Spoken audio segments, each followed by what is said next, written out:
Beritakanlah firman, siap sedialah baik atau tidak baik waktunya.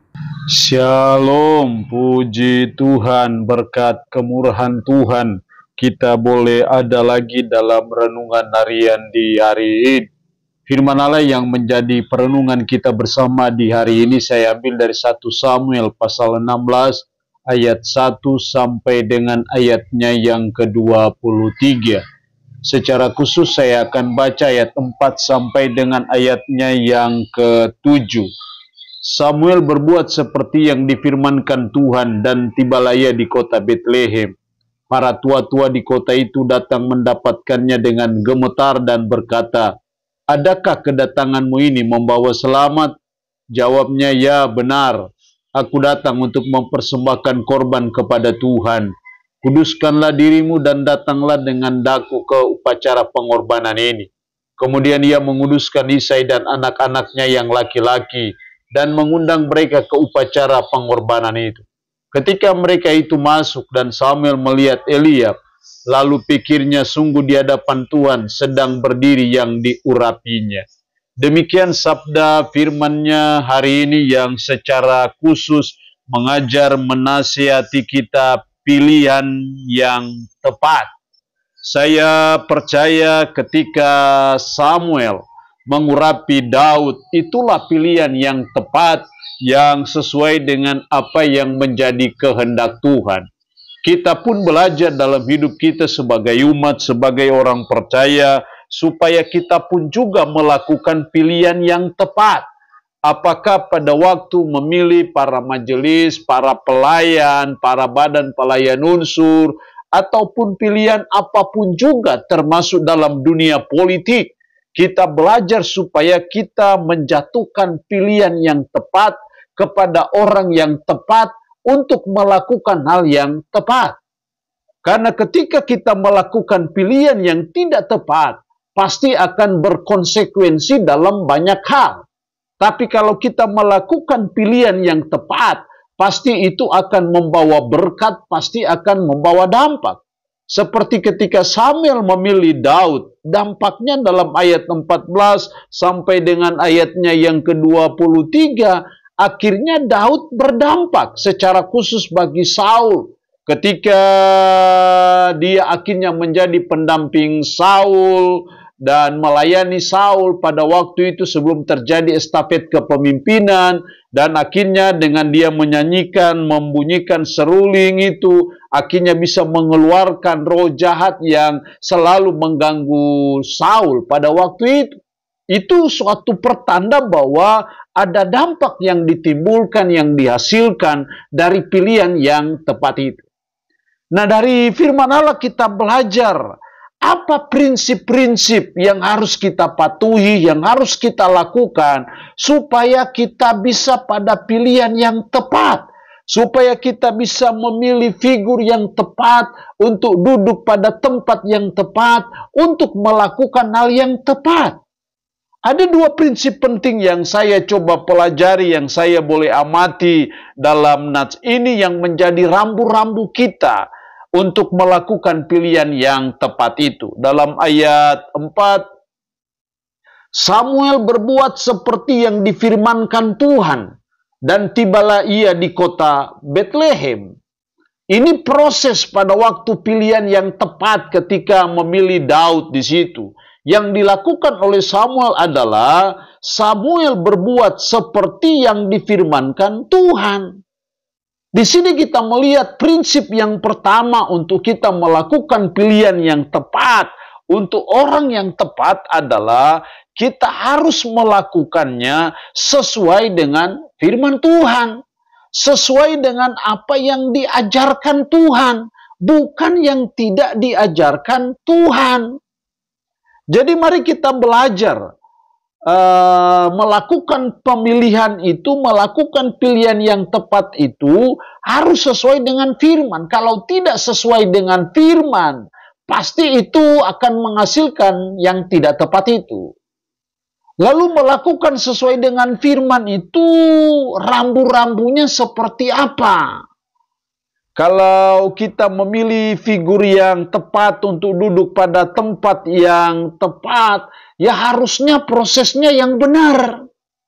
Jangan dengan proses yang tidak benar.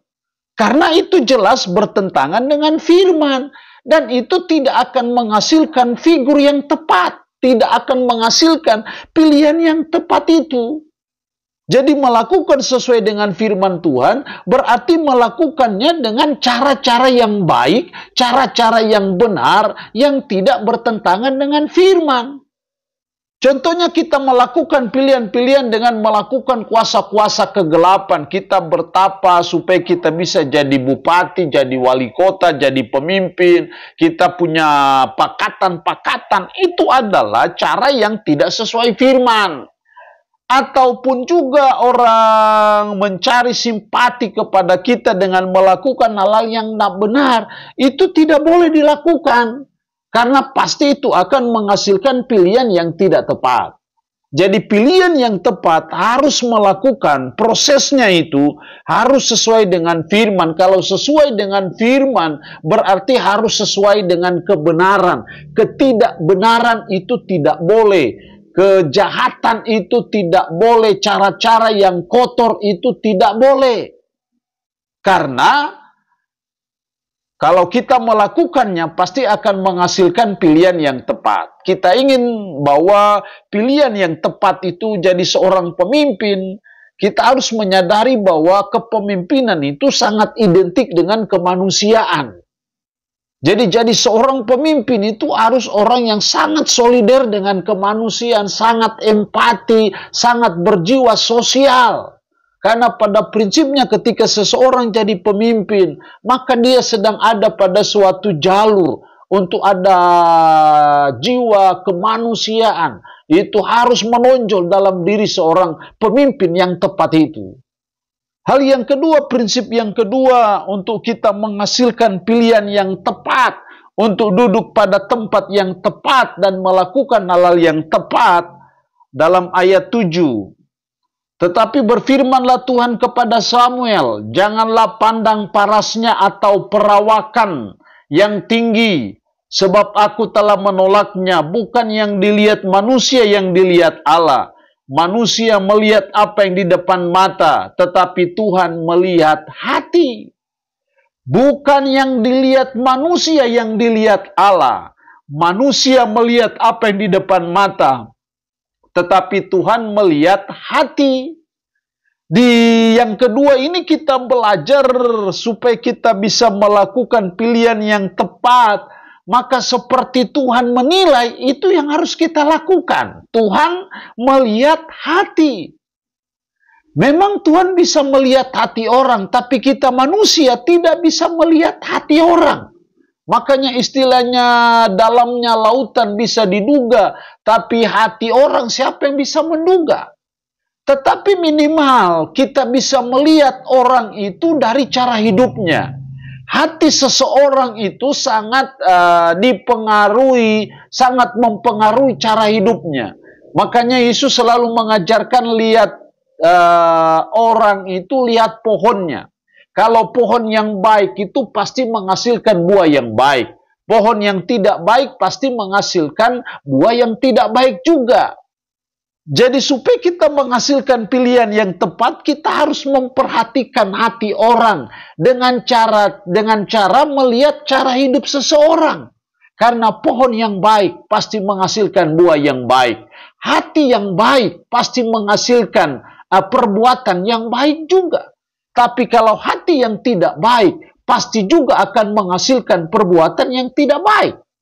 Jadi kita belajar untuk memperhatikan hati orang. Berarti kita harus melihat buah-buahnya, melihat kehidupannya, melihat cara hidupnya, melihat kelakuannya, melihat keluarganya. Itu sangat penting untuk kita bisa melakukan pilihan yang tepat.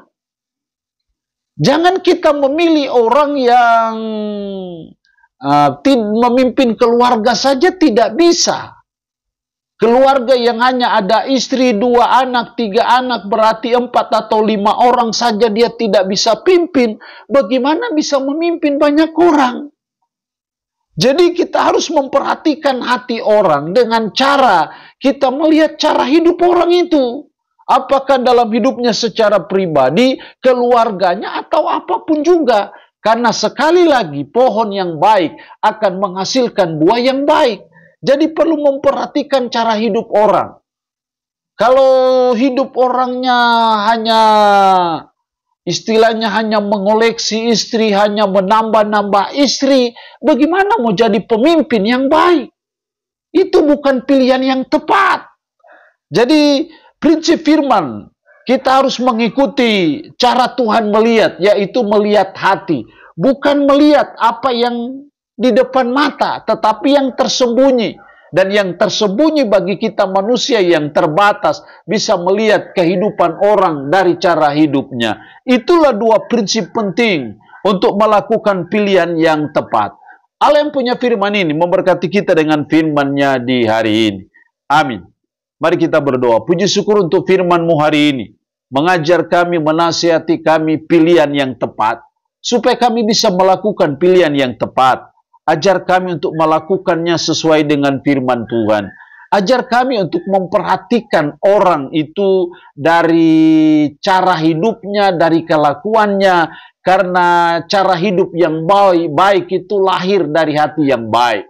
Roh-Mu yang kudus tanamkan dan meteraikan firman dalam hati dan pikiran kami dan sanggupkan kami untuk bisa memperlakukannya dalam hidup kami sehari-hari. Berkat Tuhan bagi umat-Mu yang mendengarkan renungan harian di hari ini. Yang sakit, hamba berdoa dalam nama Yesus. Tuhan lawat, Tuhan jamah, Tuhan sembuhkan dari sakit penyakit yang diderita. Terpuji-pujilah nama-Mu. Dalam nama Tuhan Yesus Kristus kami berdoa. Amin. Shalom. Tuhan Yesus memberkati kita dengan firman-Nya di hari ini.